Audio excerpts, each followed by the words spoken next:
Hello, and welcome back to Life in Bold, the best podcast in the world. My name is Ben Hawes. I am your host, and this is the show where I get to connect you to people who are doing the work to live the lives they've imagined, doing the work to live their lives in bold. So this is Life in Bold, and today's guest is really amazing. She's 23, she's a queer comedian, she's a very musical comedian and a very funny comedian, and I really enjoyed my conversation with her. She's so real, she's just so nice, and I love her laugh, actually. If you are one of her friends listening, I bet you like her laugh as well.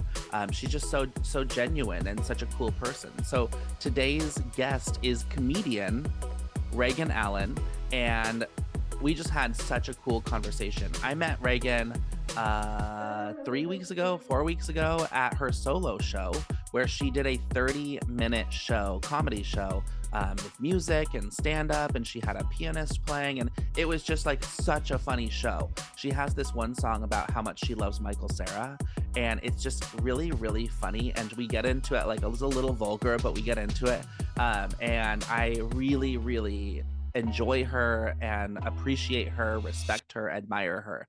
And so I hope you will too. You can follow her on Instagram at the end of this episode. You can follow me on Instagram at Ben Hawes Show, or the podcast at Life in Bold Pod. Man, this was just a really cool episode, and I'm really excited to share it with you. So let's do just that.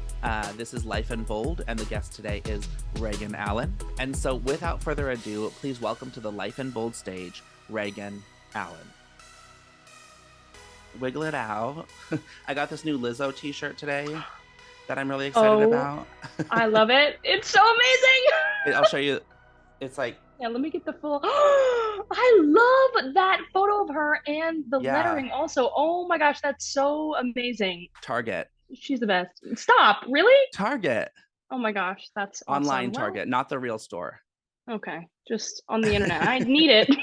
Frankly, that's so great. It's so good. Anyway, everybody, today we have Reagan Allen here, who is a comedian that I met basically randomly at your one person show, your solo show.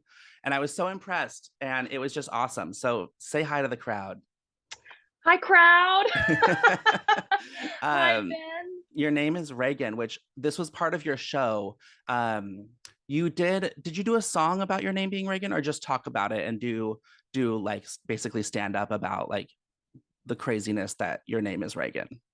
Right. I just kind of spoke about it. It was what I opened with at that performance. So that's, I really got off on the right foot.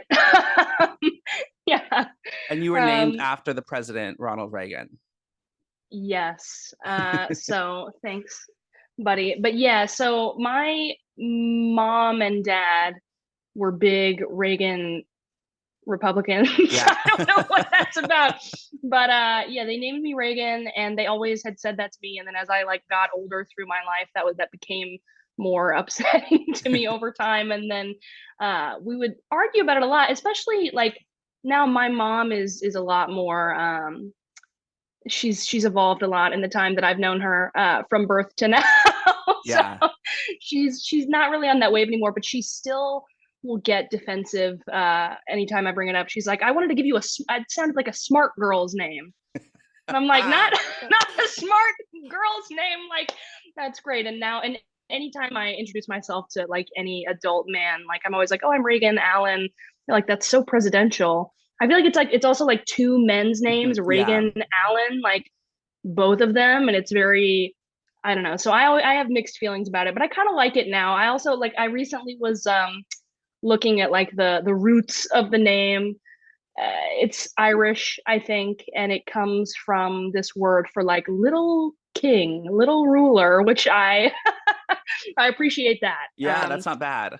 Yeah, more than I do the other associations. Yeah, so that feels appropriate. Yeah, that's really funny. And are you Millennial, Gen Z? How old are you? I identify more on the Gen Z side, which I think is accurate. I'm 23. Yeah. Okay. So, amazing. Yeah. I love Gen Z. I'm a millennial. I'm 30. And it's funny, lately people have been saying that I don't look 30, which is nice because when I was like 25, everybody said I looked like I was 30. And and it's just funny because like I don't know if I'm like healthier now or like more energized or something like that. But now that I'm 30, people are like, oh, you don't look 30. And maybe that's just something that people say to 30-year-olds to make them feel better. But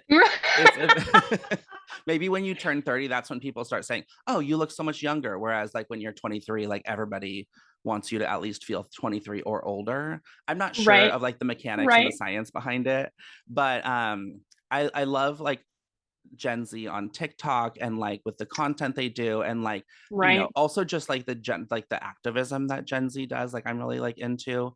um Right. and it just seems to me like I know there's a lot of like back and forth about like millennials and Gen Z and like all the different fights that we get into, but it's it ends up it's just I think to me the conversations between Gen Z and millennials are like nothing new. Like when we were younger, millennials were younger, like all the older generations were making fun of us and we were making fun of them.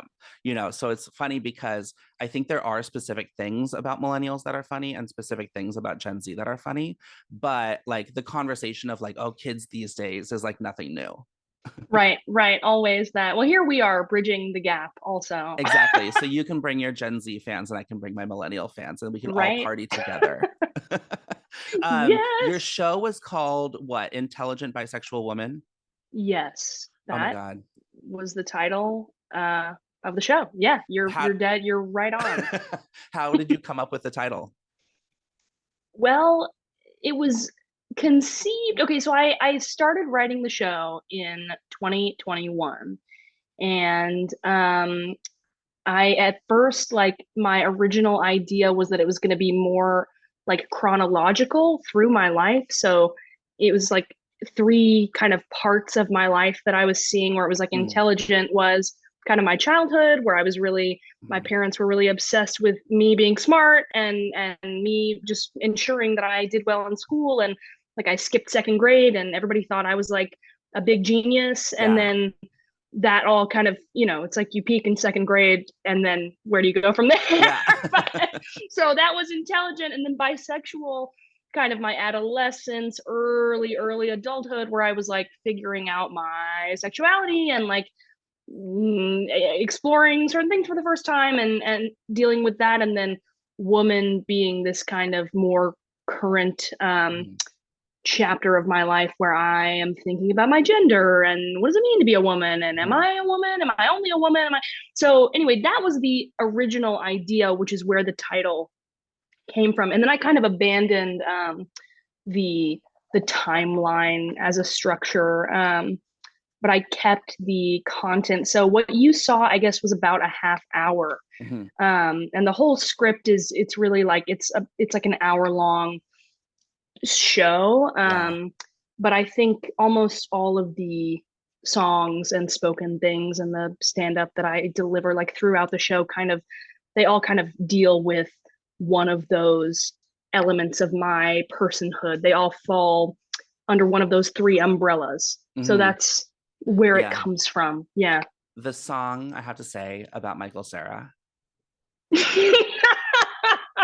is fully so funny. Like I first of all, I do musical comedy too. So I like sing songs and go around it and I play the guitar and I sing songs. And I only recently have been coming across other comedians who are doing musical comedy. Right. And it's so cool to see how people put together funny songs. And it's been so Right. inspiring. So you had a song about basically how, well, you tell it. Like what's the origin of the song and what is the song about? The Michael Cera song, I don't even know. I think back like on so much writing the whole thing. Like I'm like, where did all of this kind of come from? Because now some days like I'll want to sit down and write or whatever the thing is, and I'm like, what do I don't even know. I wouldn't know where to begin writing. Yeah. But then I have like this, 60-page script of like all this. But anyway, the Michael Cera song, I couldn't tell you where it came from. I have always loved him. I Mhm. think like in my head, it just kind of came to me. He's always been like my favorite actor, and he was probably just like really heavy on my mind. I have seen him on Broadway more than once. That's a line in the song. Did you know that I saw you on Broadway more than once? Yeah. I've seen him on Broadway 3 times, and I love all of his work. And I just one day when I was like writing the show, I was like, I need there to be a song called My Date with Michael Cera. Yeah. And like it would be everything that I say to him if I got to go on a date with him. So that's where that came from. Yeah. And it's so funny because how old were you when, like in this song, like what was it, what age of this song was this from the perspective of what age for you?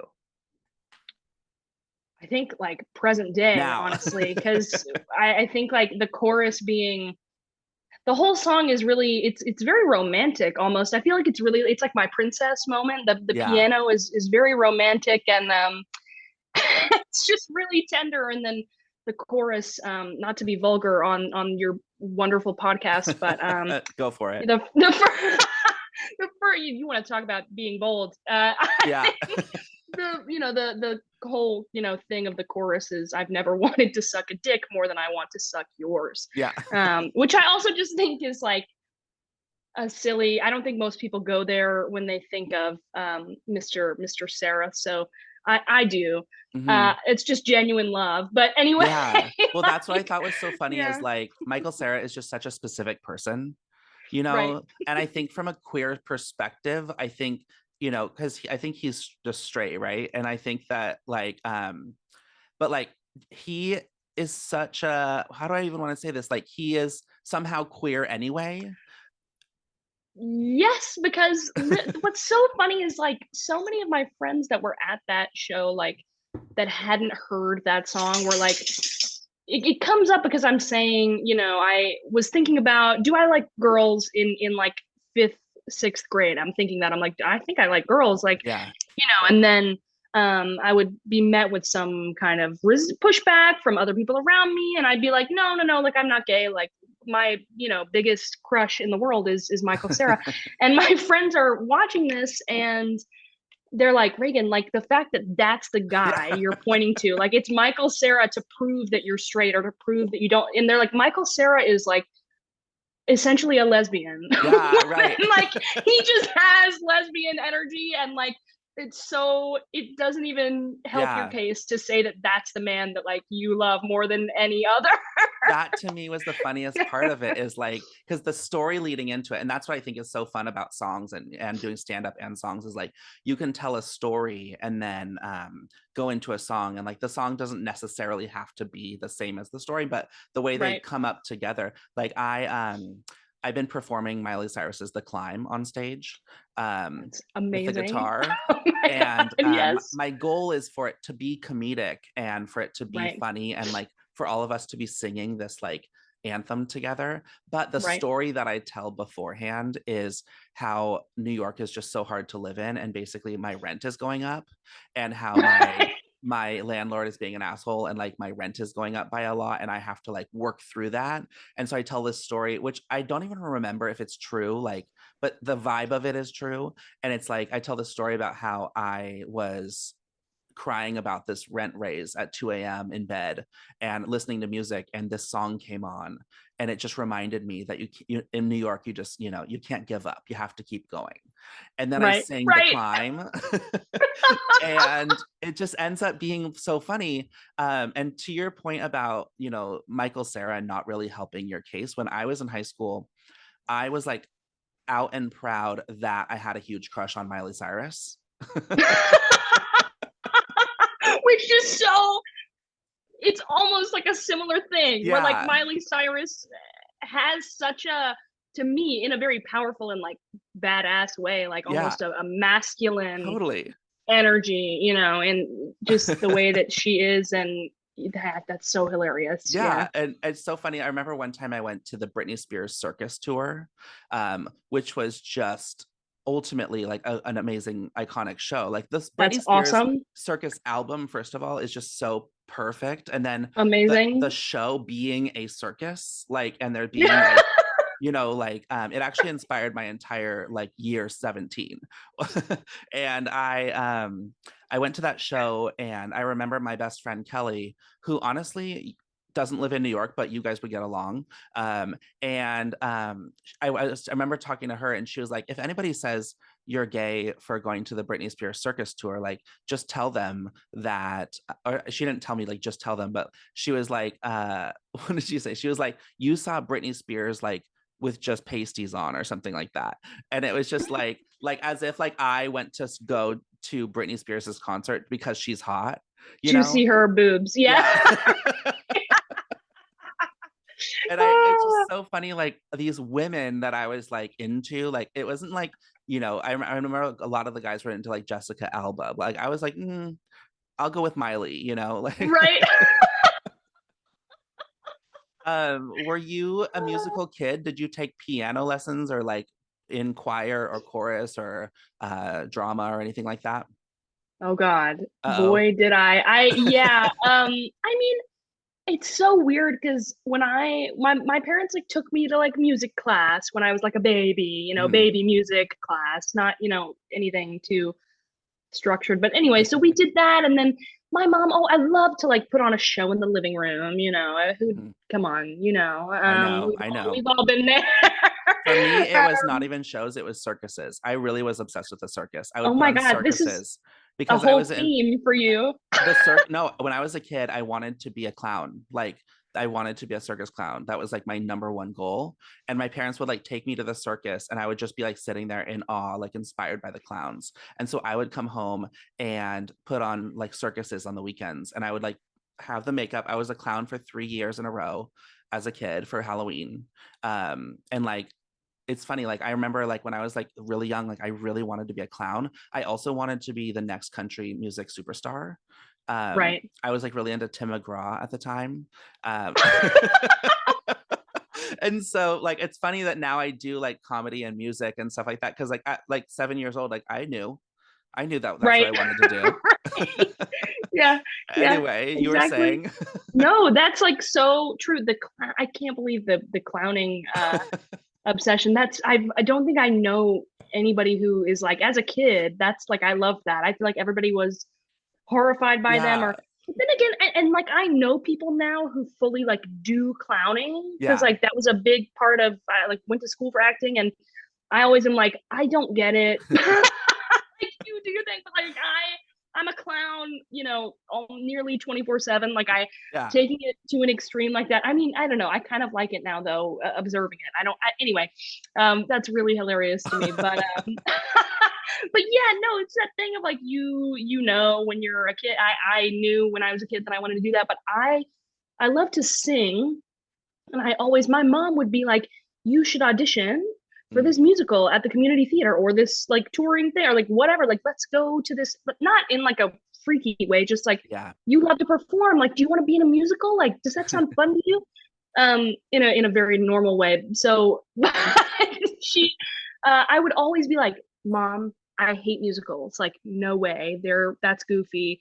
And she's like, what? Like, you love to sing, you love to put on a show. And I'm like, yeah, like sorry, my AirPods are falling out. Love it. She's like, I'm like, Mom, I hate musicals, and that's ridiculous. And she's like, what do you mean you love to perform? And I'm like, I want to be a pop star. Like, I wanted to be a singing, touring, like girl Mhm. on the road, do it. A Miley Cyrus, Yeah. if you like, I wanted to be I Hannah would have Montana, had such a crush on you. right? And then that would have really made sense later on. Yeah. Yeah. But yeah, like where were we going with those? Oh yeah, so then I ended up like I would sing here and there and I took piano lessons like on and off, but I never really like I never stuck with it long enough in terms of practicing to like be good enough to Mhm. really be amazing playing piano. I play chords now and like I wrote all the music in the show and whatever. So um I write on the piano, but I wouldn't want to do it myself. Like Seann, who, she's so wonderful and I she's great with that. But I'm Yeah, like, I need Seann is somebody. I only met Seann. She's another musical comedian, and I met her at a an open mic night like 2 months ago, like not that long ago. That's so funny. And like I just need to collect all of these like musical comedians and like one day we can do our own like We Are the World or something. And Right? like Like just build our own industry. Like that would be so cool.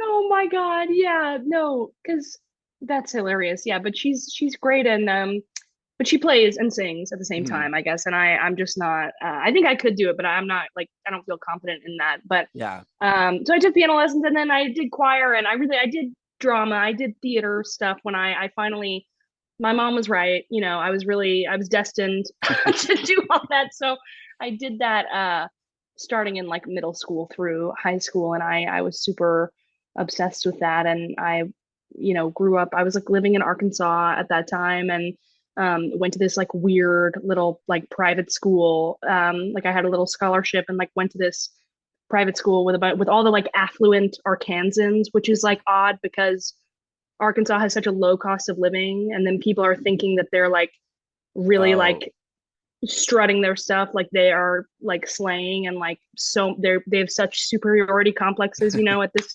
elite academy, and it's like oh like we're actually on a dirt road like in the middle of like well, I don't know why you're acting like you are some so and so. I mean, I love Arkansas, but yeah. it was just such a funny. It was a funny little like incubating tank for Mhm. me being there amongst these people who mostly like rode horses and like you know worked out at Orange Theory and like whatever I don't know so No, these totally. people yeah it was so I was kind of weird in that situation and then like doing theater you know you're it's you and all the gay people and Yeah.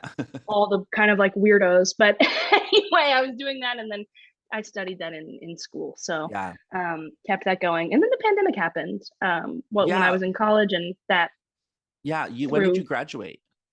2021 Okay. Yeah. so halfway through like about halfway through my third year of school you know everything shit hit the fan as I Yeah. always say Totally. um and that is when the theater industry was the theater industry oh my god was shut down for so long like Yeah. longer than anything and I did not know what to do with myself and that's when I started doing stand up and I find that I've really been like leaning into that a lot more than I've been doing. I'll like I audition for things on occasion, but I've been putting a lot more eggs in the comedy basket than I Mhm. have been the acting theatrical Mhm. basket, just because with my writing and my comedy and that sort of thing, I feel like I have so much more agency. Like I don't have to wait for somebody to give me permission to do that job. You know what I'm Mhm. saying? And acting Yes. is so weird because you have to like beg people to see you and respect you and like give you an opportunity. And I'm like, I can't like, you know, respect to everybody who's like on that grind, but I can't grovel any longer for somebody to like take me seriously in that space. Like I need to be in charge of my own shit, you know? So Mhm. I feel like that's been like the recipe for like me getting into the comedy world and in my whole life everybody's been like you should do that and I'm like what Yeah. no um and now I'm doing that and it's scary and weird but I'm loving it and that's the story of that. Yeah, no, it's really amazing. And I remember after your show that I saw and we were all outside, someone said it was like your first time on stage or your first time doing a show or like what was it your first time doing? That was like the longest thing I've ever done so it's my Yeah, first time doing a half hour I right. guess because previously I hadn't done anything longer than 10 minutes stand up Yeah. wise. Yeah. And so, yeah, that was it was kind of a I knew it would be difficult. But it was super tiring to me. Like I was like, wow, Oh, this like long form, like me by myself. And then doing the theater thing, it's like I'm used to being you're in a long thing, but you have other people you're bouncing off of. And then like when it's just totally. you, even for 30 minutes, I don't know how, you know, like it'll I'll make it happen. But thinking about doing anything for 45 or like up to an hour, I'm like, whoo, like it really uh kind of knocks the wind out of me. Yeah. Maybe it's like an attention thing where I also am like fatigued from being perceived Yeah. for so long and being responsible for you know but yeah, that was my first time doing something that of that length. I love that you say that because on June 5th, this is my little plug. On June 5th, I have a 30-minute one person show thing that I'm Oh my doing. God. And Yes. it's at an open mic night that I've been going to frequently called Inspired Word. And it's in the Lower East Side at the Parkside Lounge. And basically they do this open mic night every Monday and Tuesday. And I've been going like maybe 3 times a month and like, singing my songs and doing like poems. And sometimes it's vulnerable and sometimes it's funny. Always it's vulnerable, I guess, because sometimes even to be funny is still vulnerable. Right. But I need a better word for that. Like what it's vulnerable and sad and vulnerable and happy. Right. So he booked me to do a 30-minute feature performance for that. And so I'm really interested in like, will I be able to keep it up for 30 minutes? Because I think I can, because the 8 minutes that I get when I go do that open mic night feels like it just flies by, but that's like almost 4 times as much. So what's your Right. advice for me? That's the thing. No, I think you'll be totally fine. You're so you have great energy and you like radiate, warmth outward. I think it'll be great. I think it's a matter of staying positive in the process, preparing, because I Oh, just feel like when I was rehearsing for this show, like I would be working my way through and I would be going up on words and bits that I wanted to do and I'd be leaving stuff out and I would just get so frustrated in the mm, thick of like working through material and um I the people around me were like, oh my God, like you're gonna be fine, like you know how to yeah. do this, and which I think is very true of you. And the adrenaline when you have people giving you stuff back, it totally works. It's Yeah. difficult for me though to like be in my bedroom by myself after having a full work day, like running through jokes with no audience. It's like so painful. So No, I did a TikTok live. Do you do TikTok? yeah, a little A bit. little bit. I I like did. dip my toe in, but yeah, not Yeah, too much. I have a friend, Kathleen, who has been going live and like just going live like every night at like 1 a.m., which I'm always awake. And so I like click into it and I'm like, oh, it's interesting. She does like these interesting things, like she'll put up a sign that says like make me laugh for $50 or something like that. But she's like hard to make her laugh, so she just has a deadpan face or something. It's really interesting, like stuff that she does. I would be laughing the whole time. I'd be shelling out $50 every 5 minutes. Right. But I thought it's interesting because I've seen a couple of pieces of media on TikTok that talk about how going live will help the algorithm and help people find you and whatever. And so I've been like looking into lives a little bit more, and I was Yeah. scrolling through and there was this guy he said talent show. He said it's a talent show and you can join and like do a talent. And I Right. thought, okay, so I will join this talent show and sing. I have a song called Uglier Than Me, which is about how I don't want to date someone who's uglier than me. And it's a pretty funny, it's like my best song, really. It's like I wrote it like a while ago and it ends up just being a crowd pleaser. Oh And yeah. it's like the lines are like, I don't care how he feels about Obama. I don't care how he treats his own mama. I just want someone who's prettier than me. And like, I don't care if he's a good tipper. He just has to look good in all the pictures, kind of thing. Right. Uh, and basically just like how all I'm looking for in a partner is like someone who's hot. And I just love Right. that, like as a character, like just like it's such a real part of people that doesn't really get a lot of stage time. So I really love that song. But I performed the song on the TikTok live, and it was weird to do it like without an audience, but to be doing it to a person, like I can practice the song in my apartment and be fine, but like there's a huge Right. difference between doing it for a TikTok live and doing it for an audience of even 10 or 20 people.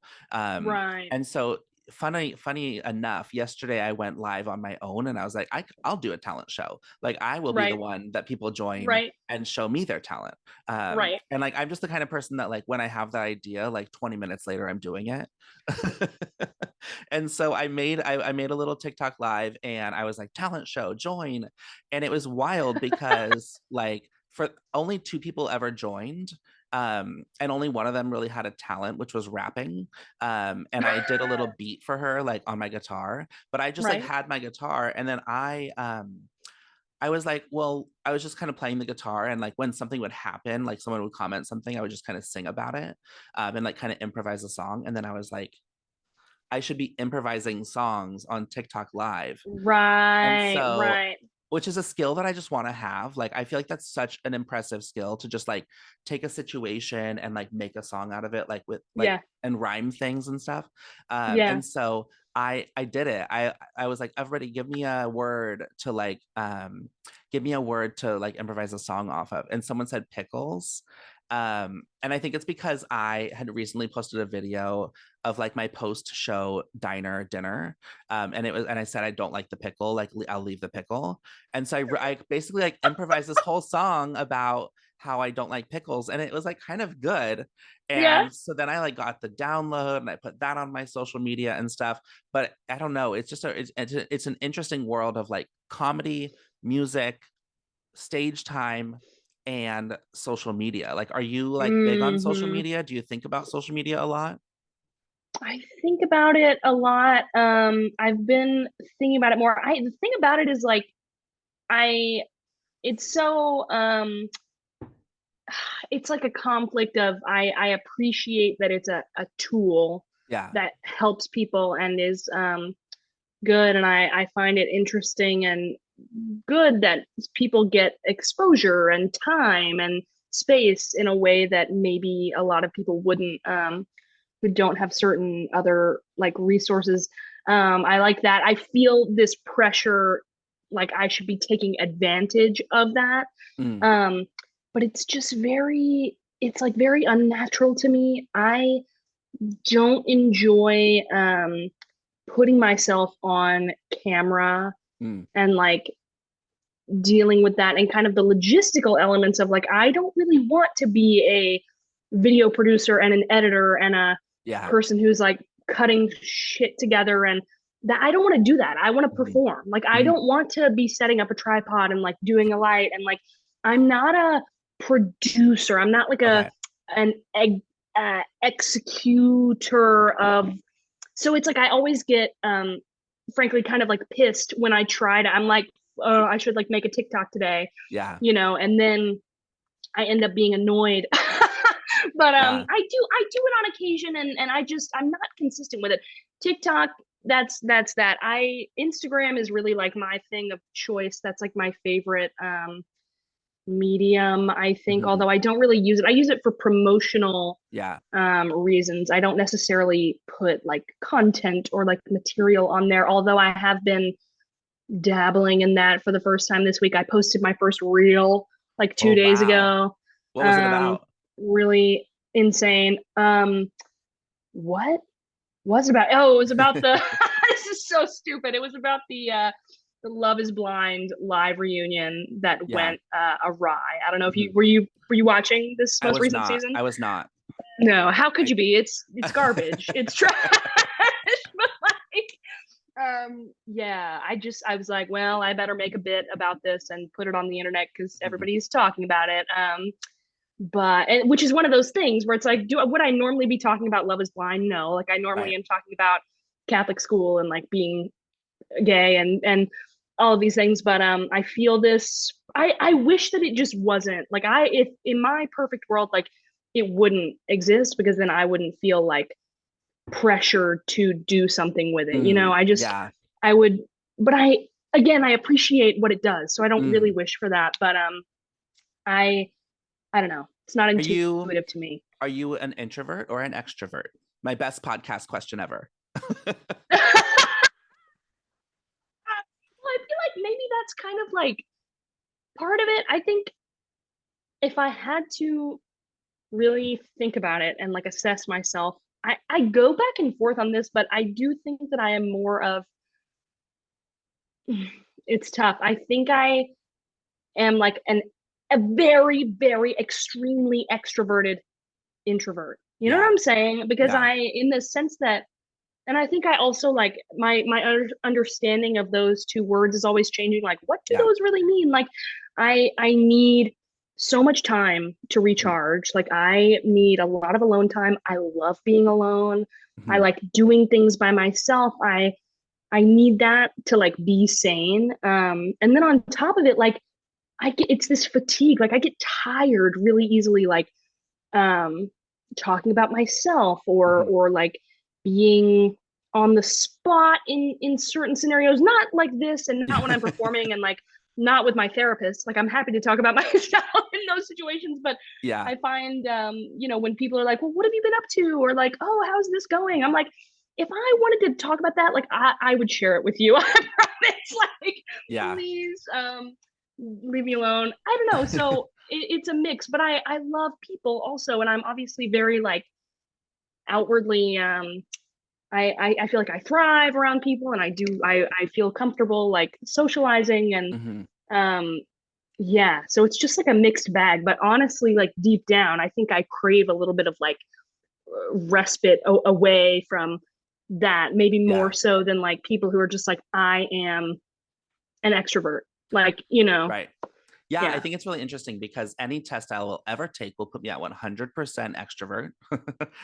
Like any introvert extrovert test will put me at 100% extrovert. Yeah. And but I had this really interesting conversation with my friend Kelly, who I don't know, she's just really smart. And so I Mm-hmm. like what she has to say all the time. And Yeah. I remember one time, and she knows me really well. Like she really, really knows me. Mm-hmm. She's known me since like Mm-hmm. seventh grade. And I feel like she can make observations about me that are very, very, Right. very accurate that I haven't thought of. Right. Mm-hmm. And so I think she said one time that she doesn't think that I'm necessarily energized by being around people, but I'm Right. energized by being seen by those people. Uh, Mm-hmm. so if I go to a big party and it's not about me, that doesn't energize me as much. No. But if I go but if I go to a party and it's like my birthday party, like that will bring me, and it's like people are giving speeches about me and coming up to me and telling me I do a birthday fundraiser every year, and they're telling me that I do such great causes and I'm such a good person and stuff. Like that is what motivates me Right. or Right. energizes me. Yeah. And so I Yeah. thought that was like both funny and also true that like I remember one time I had a work party, and it was after like a big, it was like back in the before times when there were offices and parties and all of those things. And basically I went to this party after this big like company retreat week, and I was so tired at the party. And I had been doing all kinds of stuff all week. Like I do like at the time I was like in HR for the company. So like I was helping the week happen basically. Right. Um, Right. but ultimately, like I think that what people say is like if you walk through a room at a party, do you feel more energized or less energized at the end of that party or at the end of the walk through the party? And I was thinking like if I go through the room and I'm just talking to people and asking them about them, or like or just like hearing their updates or something like that, like it just doesn't energize me the same way. And it's actually funny because I go to dinner with people often and like I um I end up talking about myself a lot. Like I really do, and it's I can't tell if it's a problem because some people don't like to talk about themselves a ton. And so I end up just telling stories and talking about how great my life is and stuff like that. And it's just a funny like dichotomy of like things. Like I just don't know like if I want to be talking about myself that much, or like if I'm a bad friend because I'm talking about myself a lot. But I don't know, do you identify with that at all? Do you like if it came down to being seen or seeing other people, do you have thoughts on what you prefer or what energizes you? Well, definitely. I feel like it's like, oh God, yeah. Everything you're saying makes so much sense to me. I've never really thought about the walk through the party. I mean, the funny thing about that is like with big gatherings specifically, I feel like yeah, if I'm receiving positive feedback from my Mhm. environment, if I'm getting attention in a way that's like You're uplifting to amazing. me, Yeah. like yeah, like that's awesome. Like there'll be times where I'm at a party with people who want nothing more than to like talk to me and like laugh at what I'm saying, and like Mhm. they're like, "Oh, Reagan, like, and that's like a great day, and I love Mhm. being social in that situation. But then If I'm at a party where I don't know anyone, and like I also my roommate and she's one of my best friends. Her name's Alina. Alina Sloan. Plug. Follow her on the gram. I don't know, but she's a musician. She's a bassist, and she's like on tour right now. But anytime I'll like go to stuff with her, to various nighttime events, parties, little soirees, and with these like music people, in Bushwick or wherever the hell we are, and I Yeah. find that they're very like they're a little bit more, maybe they're just more laid back or whatever the thing is, but these people are not necessarily like giving me, it's a lot of straight people, which I Yeah. think is part of it. Part of it. Maybe. It's part of it. But that doesn't energize me at all, to Mm. go into a room of like people who are kind of being cold and like giving me weird looks because I'm like maybe being a little loud, or maybe, so it kind of depends on the, not, oh my God. And I'm friends with so many lovely musicians who are some of my closest friends, but just, different things. Or if I'm like not in a good mood, if I'm not feeling my best, on a given day, then I'm not gonna feel good being around people. But in terms of talking about myself, also like I feel like in a one-on-one situation, like with my really close friends, like I hate to like toot my own horn in this Toot way, it, but I toot it. think I think I'm pretty generous. I can get carried away sometimes, but I'm a good listener. I think I give really good advice. I'm happy to, and then my friends, everybody does that thing where it's like, I'm really talking your ear off. Sorry, I'm just talking about my problems. And I'm like, oh, well, I am your friend. Like, Yeah. I'm happy to like listen to you and support Right. you through this. Like, please don't apologize for that. But I think I'm pretty giving in that way. And in those situations, yeah, I don't necessarily want to talk about myself, but I brought this up with you earlier, like the thing of this imposter syndrome issue. Like Yeah. people lately, like I feel like I am doing more stuff. There was like a period when the pandemic started, a period I say like probably, like a year and a half where like Yeah. I was not doing anything, right? I wasn't necessarily out and like performing or like putting stuff out there or whatever. And now that that's like really picking up for me and I'm doing a lot of stuff, like I if things are going better for me, I have momentum in my Mhm. career right now, I feel like. And I don't feel more secure. I feel less secure, and I feel more impostery and weird, and like people will be like, well, how did the show go? How's everything going with the show? Yeah. um how was that thing you did when you did your set at the thing wherever? And I'll be like, oh, like it wasn't really a big deal, it was fine, it was good, I don't really want to talk about it, Yeah. and I find myself lately on occasion like kind of minimizing or like downplaying Hmm. the things that I'm doing, which I hate, because that doesn't really serve any purpose other than there's a difference between doing that, I think, and like being humble, That's what I was gonna but ask. Yeah. Do you think it's like humility, or do you think it's you don't believe it's that amazing? Or you don't believe you deserve to have it be that amazing? right. I think it's like a little bit of like it's like 10%. I think it's like a little bit of humility, Yeah. but not really. I think it's more that I'm afraid that because this, and here we are, this is truly like this, you could be my therapist right now, like That's me what this thinking through podcast like is all about. why, yeah, right. But like, I think I am often afraid. I feel like through my life, right, I've had to do so much work to learn how to like stand in my presence and like take up space and be bold, which Mhm. is like because of being queer and Mhm. being a woman and something else maybe, and being like not thin and all of these things where it's like I feel like I have to do so many acrobatics to learn how to like be comfortable Mhm. in my skin or something. And so it's like I surmount all of these hurdles, and I've gotten so much better at those things, but then even it's always a journey, and then even now it's not so much humility. I think I have fear that like, oh, if somebody finds out that like I take myself seriously, or Oh. I genuinely believe that I did a good job, Mhm. like they're gonna think that's silly, and that oh, like maybe I don't know what I'm afraid of, because I'm really, Yeah, it's not like I spend a bunch of time around assholes also. Like, totally. why am I thinking that everyone's conspiring against me? I don't really think that, but I think like it's just difficult to believe. And like career wise, I'm really rambling on here, but like No, but it's good. when It's you're good. Keep going. Keep going. when you're thinking like about where you want to be in your work and where you thought you would be at a certain age and To- what you're doing, are you on the stage that you want to be on? Are the people, do you have the number of people paying attention to you that you want paying attention?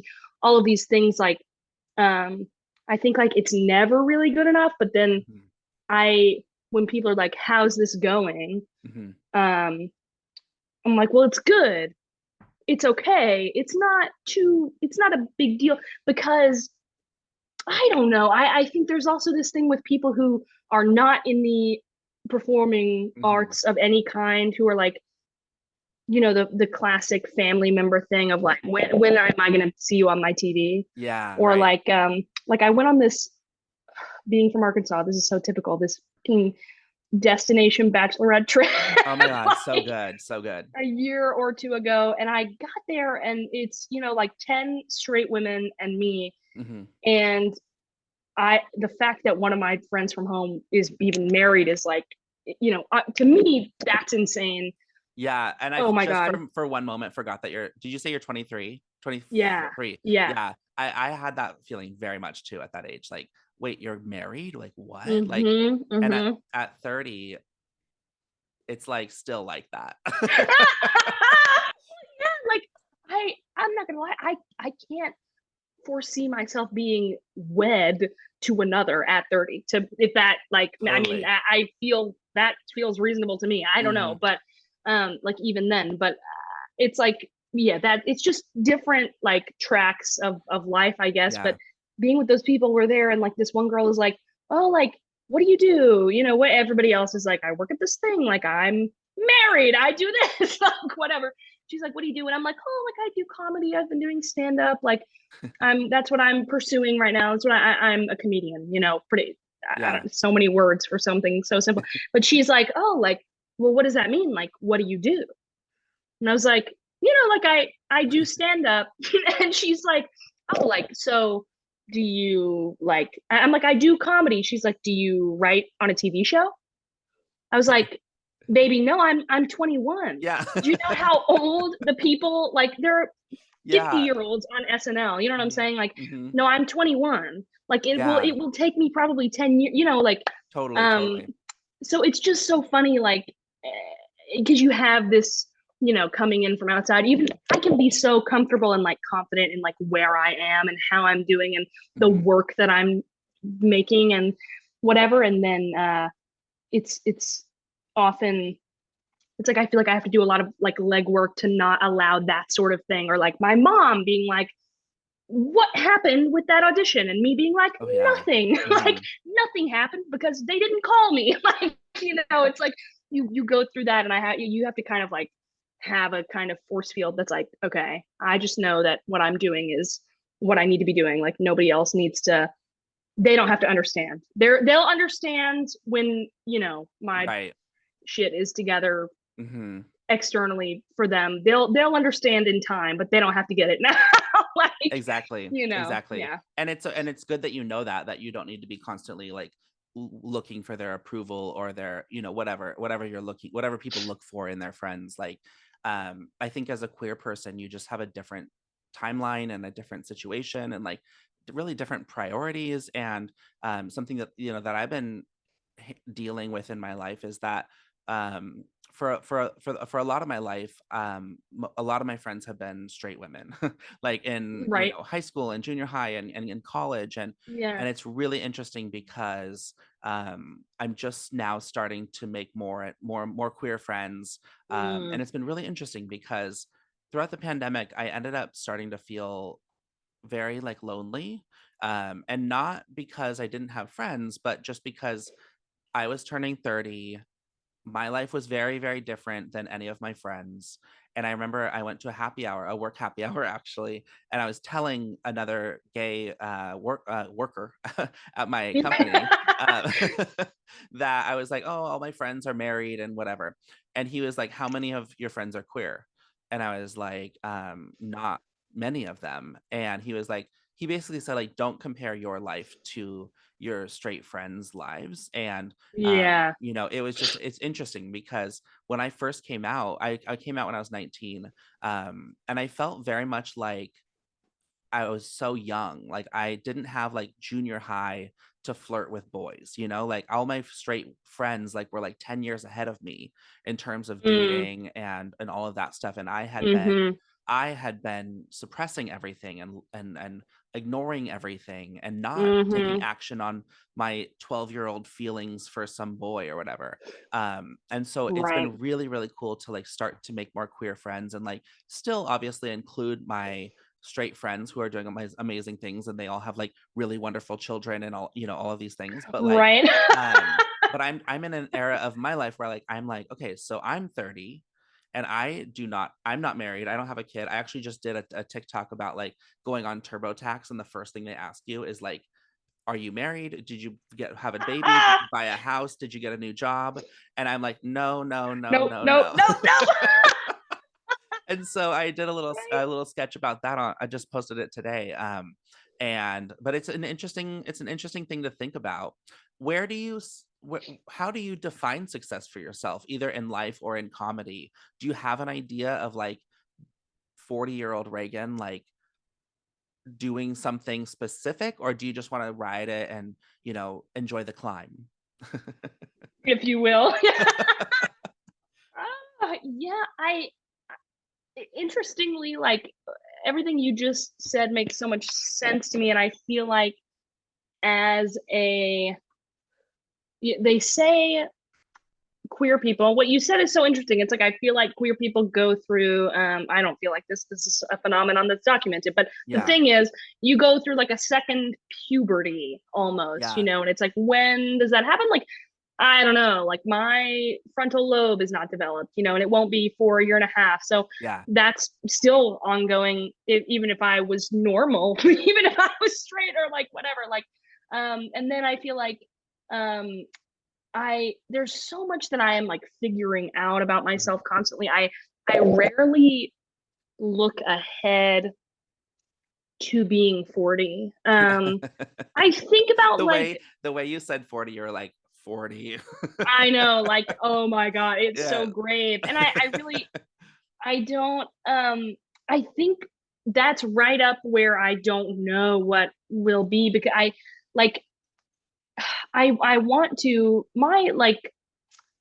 I'm really happy with how things are going right now. The thing that I really desire is, I feel like the next thing for me is like being able to support myself, in a significant way, only doing my creative work rather than having to do these other things for money. People after the pit thing, people at the pit and whatever, they're like, what are you doing to pay the bill? What kind of job do you have? I'm like, yeah, I do have I have a 40, like I have a full-time job, Yeah. which is such a pain in the ass. And that's my next thing, short term. Mhm. That's not when I'm 40 though. I think like I certainly like, not to sound crazy, like I have very big dreams, big large aspirations. I want taped specials. I want Yeah. to have like a sitcom that's like about me, and um I I don't know, like I certainly want it all. I think it's going to happen, but I think like the right now I feel really good about like where I am in that kind of journey, and anything could change on a dime. That's the vision, but I think like the idea of being 40 and like looking ahead and quantifying that or like thinking about it in Yeah. my brain is funky because I don't there's so many other things that I want to that I just don't know how that's going to happen. Like I would love to have like a long-term romantic partner, which is not happening for me right now. I Yeah. don't think I want to have kids at all. But then sometimes I'm like, wow, it would be really kind of hilarious to like have a kid. And then I'm Yeah. like, what? Like, no, I Yeah. don't. Maybe that's just hormones. I don't know. But I, of all the, I feel good in my work right now, and I have to. It's that thing like I'm like, okay, the constantly reminding yourself of like, it's okay. Don't worry about everyone else and like what Mhm. they're asking and what they're saying. Like I have to be confident in where I am, which is good. But then there's so many other puzzle pieces and whatever that I feel like also need to fall into place. You know what I mean? Yeah. So I'm interested in that and like how will that affect my life? I don't know. Yeah. But I'm kind of like I'm very much like just go where the wind blows me. Like I kind of bloom where I'm planted. I'm happy generally with however I don't know. I'm happy to like kind of like take the ride the Yeah. wave. I don't remember what you said. I The just like climb. enjoying the climb, right? Like, Yeah, it's not about how fast you get there, and it's not about what's waiting on the other side. It's the climb. no, right. It's always going to be an uphill battle, but Right. that's It is okay. always going to be an uphill battle. Yeah. And sometimes you're going to lose. Sometimes you're going to have to lose. It's really refreshing to hear you talk about, like, just to say straight up that you want to have a special and that you want to have a sitcom. Like, it's just like, I want you to, as a 30-year-old to a 23-year-old, like, I want you to keep that because I think, throughout my 20s, I had a little doubt and I didn't I didn't just say what I wanted. I was like, oh, maybe, or, oh, maybe it wouldn't work out. So maybe I just want to do it this way. Or like, I'll always have a full-time job. And this will always just be something on the side. And like, for my I moved to New York when I was 22 for the reason of doing comedy. And I waited till I was basically 30 to like actually do it. And Right, I tried it a couple times. And at my last job, I was the MC for everything and I was always the host for the trivia nights and stuff like that. right. But like I never sat with myself and said like I want to have an HBO special. I want to have Right, a sitcom about me that I write or something like that.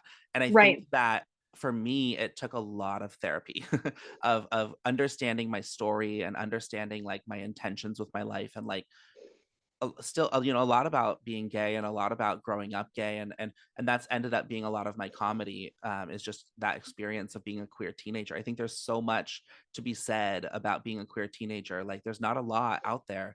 And I think that I'm just now at 30 finding this place where I'm like, oh, I think I'm even just at like I would like to make a full-time living at comedy and creative projects. Right, right. And Yeah. so I just would really encourage you to just like remember this 23-year-old self of like, this is what I want.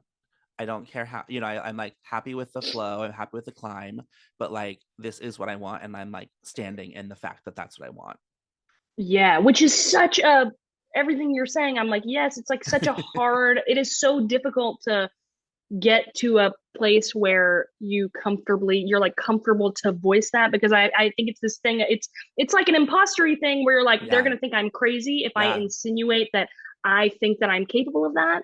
And then it's also like I'm admitting that I'm not there right now. I'm not like living my wildest dreams right now. It's an admission of like a gap Mhm. between now and then. And then it's like it's so many factors that, contribute to that. And the scary element of like saying, Mhm. what do you want to do? I don't know. So and I still like on a different day, I might have been like, oh, I Yeah. don't know. I don't really know. But today I'm, You're living, feeling bold. I'm feeling bold. That's what Yeah. I'm saying. Yeah.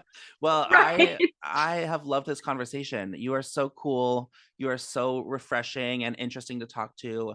And how can people follow you? How can they support you? Do you have any shows coming up? This will this will not air that soon, but like in about a month. So anything you have coming up. Okay. A month out. Or 3 weeks, 3 weeks, let's say. 3 weeks. I will have things that are happening that have not taken shape in a Yeah. concrete way that I can speak to or announce right now. But um, there will be shows, and there will be a lot of them, and they will happen regularly. Is what I'll say about that. And you can find out all about that on my Instagram. As I said, my favorite my preferred, my drink of choice Yes. in terms of social media. So if you'd like to know about my shows or what I have for breakfast or how I'm doing my hair, you can follow me at Reagan N. Allen on Instagram. Reagan with 2 N's, but really the second N is for Nicole, which is my middle name, which is like the least presidential name and is extremely feminine in like a really bizarre way and almost like doesn't sit right with me. Reagan N. Allen on Instagram. Imagine how different your life would be if your name was Nicole Reagan Allen. You'd be an entirely different person. This is a whole other conversation. No, because I would be a different human being. Yes. That's what I've been thinking about lately is like my name, like why I feel like that has like shaped me into not because of the Ronald association, but just like the what I was saying at the beginning, it's got this like am I a chief financial officer of a something? I don't know. So anyway. Yeah, no, I love it. Everybody go follow Reagan. You can also watch this episode if you're listening. You can watch it on YouTube or Spotify. You can catch the clips on our Instagram and TikTok at Life in Bold Pod.